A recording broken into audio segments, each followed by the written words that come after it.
Hi, in this video we're going to look at function docstrings and annotations. So what are docstrings? Well, we've seen how we can use the help function before, right? We can call help on some object X and it will return some documentation if it's available for whatever X was. And X can be a function, could be a module, could be a class. And here we're going to focus on document strings for functions, but it applies as well to other things like classes and modules and methods. So we can document our functions to achieve the same result using something called a docstring, a document string. And that's defined in PEP 257 if you want to read up more about it. Now, if the first line in the function body is a string, so it has to be the first line and it has to be a string, not an assignment of a string to a variable, not a comment, just a string by itself, then it will be interpreted as a documentation string. It's still going to be a string. There's nothing special about docstrings. They're just strings. For example, we could do this. Def myfunc a, and then here's a string. That's the first line of the function, the function's body, right? And it's just a string sitting there by itself.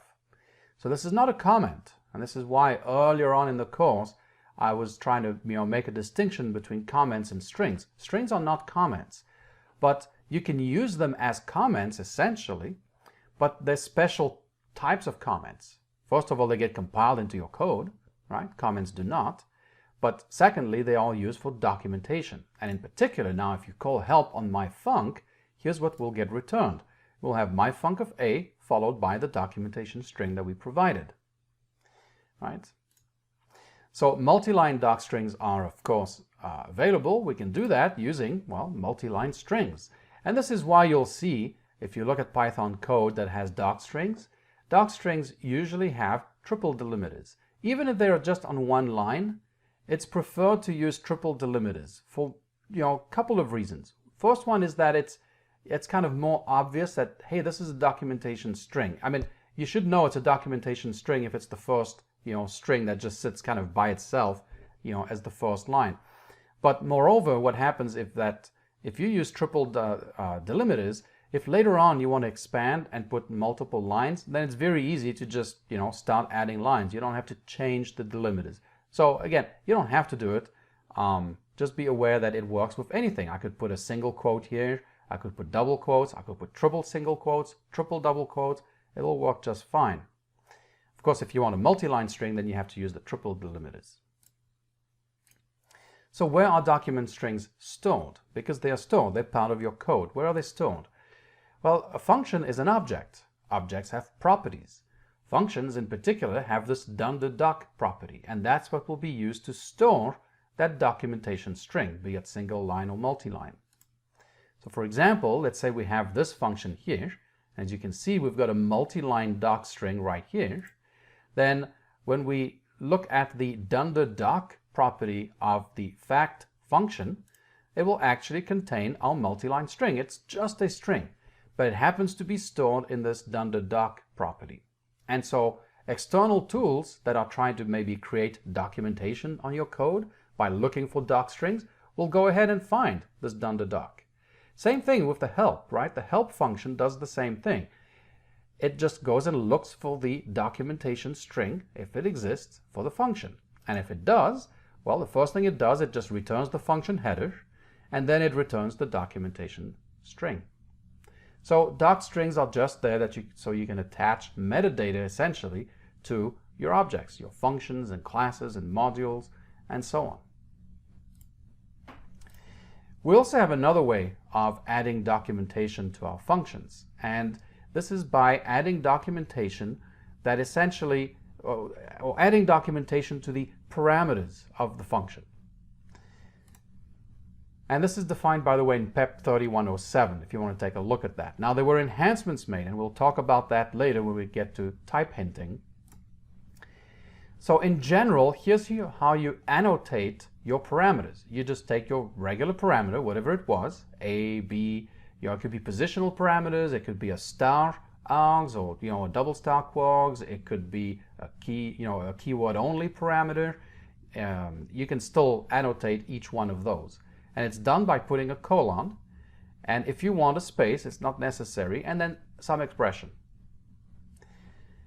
To document the return value of a function, we use this minus, greater than, and then the expression, right? So we don't use a colon there because the colon is used to indicate the end of the header of the function.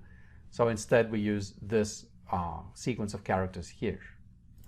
But let's look at an example. It will be much simpler if we do that. So if we have def of my func, right? So we're defining a function, and here's our first parameter. It's a positional parameter, a, and we're just going to put a string.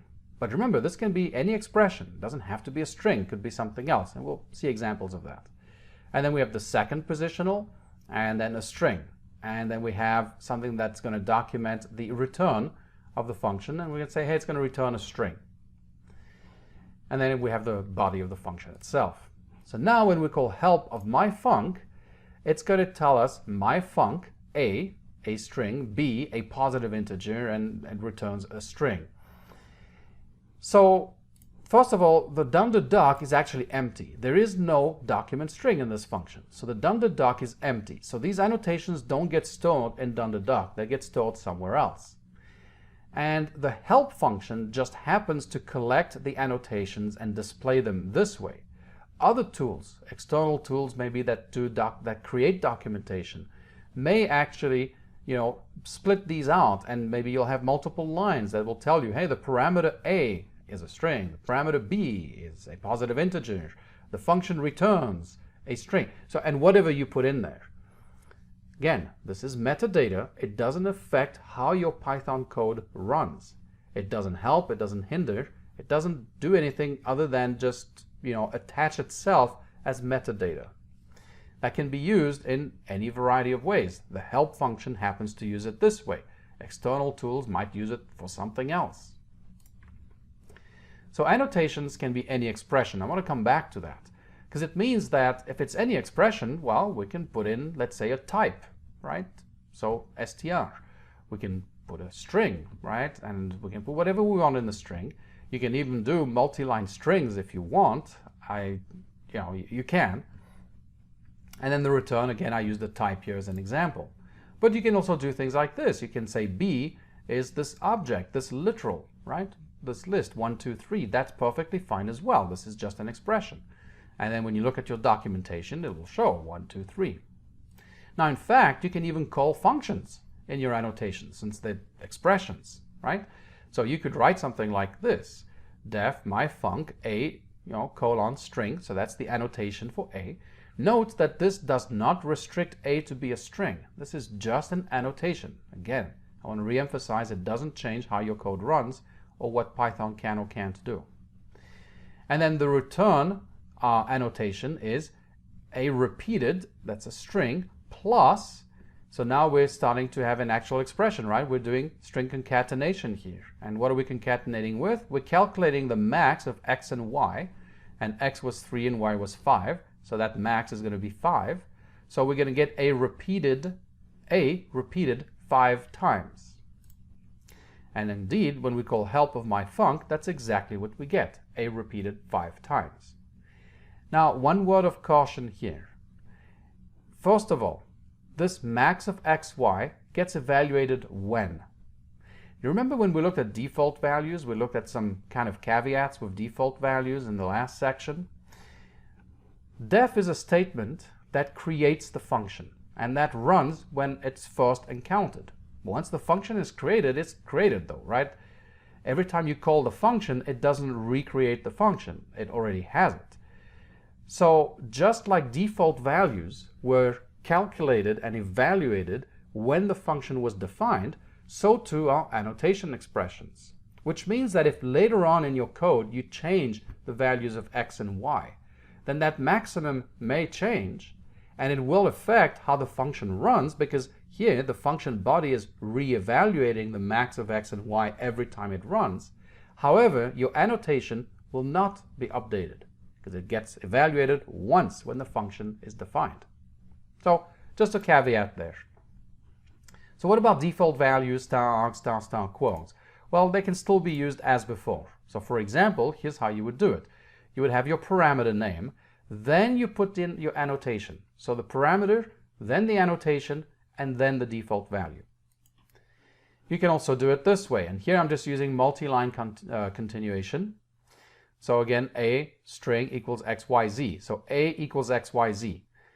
I'm not saying that a has to be a string. You could say a colon string equals 10. That'd be perfectly fine. Python doesn't care, right? The annotation is just metadata. Doesn't affect the code. Star arc can be documented as well. Just put the colon and then whatever you want for your documentation, for your annotation. Same thing with, B we've seen before, and then star quotes. Same deal. Works exactly the same way. So where are annotations stored? Well, they're stored in the dunder annotations property of the function.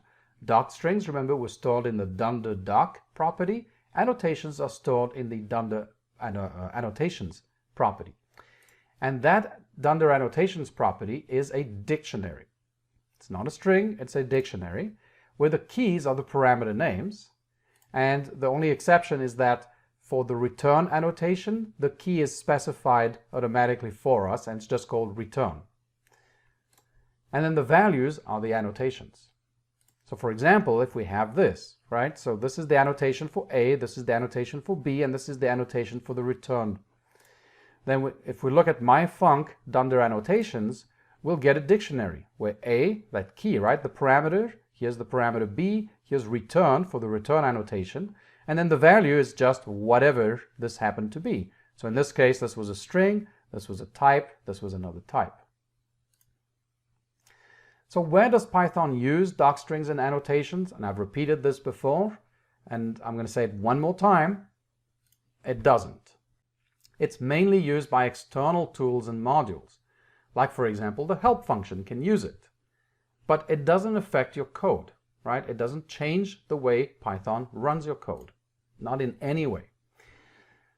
Another example would be applications that generate documentation from your code, like Sphinx, for example, is a pretty typical document generator for Python. And it will run through your code and it will look for all the document strings and all the annotations that you have. And it's going to compile documentation for your code. So that's why it's really useful and recommended to document stuff in your code, because if you ever want to write documentation, let's say you write, a library of functions and classes that are going to be used by somebody else, well, you're going to need to tell them how to use it. So what are you going to do? You're going to fire up your word processor and start typing stuff in? Yeah, you can certainly do that. Or maybe you're going to create a web, little website, and that has, the documentation in HTML format. Yeah, you can certainly do that too. But why not just include the documentation directly in your code? If you do that, and you use a tool like Sphinx, for example, it will generate a really good looking, templated documentation for your code. And it will list out the classes and the documentation for the class, and then underneath of that, you'll have the documentation for the different methods, and you'll have documentation for the different parameters of your methods and functions and so on. And all that is done automatically. All you have to do is just do the annotations and the docstrings as you're writing your code. So it's a good habit to form of actually putting those things in as you write your code, not going back later on, and spending days and days filling in documentation, which is very tedious and much better done right away as you do it. And of course, it doesn't affect your Python code, right? Nothing changes. So they're entirely optional. Now, there is something else too, which is an enhanced version of annotations. And we'll take a look at that in a later section. And we're going to have a section on that just by itself, because it's actually a pretty broad topic, called type hints. Now, this is a recent development. Type hints came pretty late. I think version 3.5 is where it started. Then there was some extra refinements in 3.6. So it's really going to apply to just the later versions of Python. But it allows us to do something more with the annotations. So basically, it's just building on annotations. You saw how we could have an annotation be actual type, right? Like string or int. Well, now if you really have that and you have a system in place that kind of standardizes how that is done, then external tools can use it. It will still not affect how Python runs, but external tools can use it to maybe do some type checking. Remember, in Python, everything is dynamically typed. Well, that hasn't changed, but you may want to, sometimes have this static typing, we can't have it in Python, but at least you can try to check. So if you say, hey, here's a function, and it needs a, right, the positional a, and that's going to be an int. If later on you say a equals abc, well, depending on how you wrote your code in your function, it may fail if you pass it a string. So you may want, to know before you run the code that, oh, wait a minute, I'm supposed to be passing an integer here, not a string. So you might get a warning in your IDE saying, well, I was expecting an integer, you passed a string, there's something wrong here. It's still going to run, right? Nothing's going to change. It's still going to run, but at least you'll get a warning. So that's called type checking. And we'll look at that in that section on type hints in more detail. For now, just think of annotations simply as metadata attached to the parameters and docstrings as just, documentation strings attached to the functions or method or class or whatever it is that you're documenting. So let's take a look at some code, and we'll do that in the next video. So thanks for watching, and I'll see you in a bit.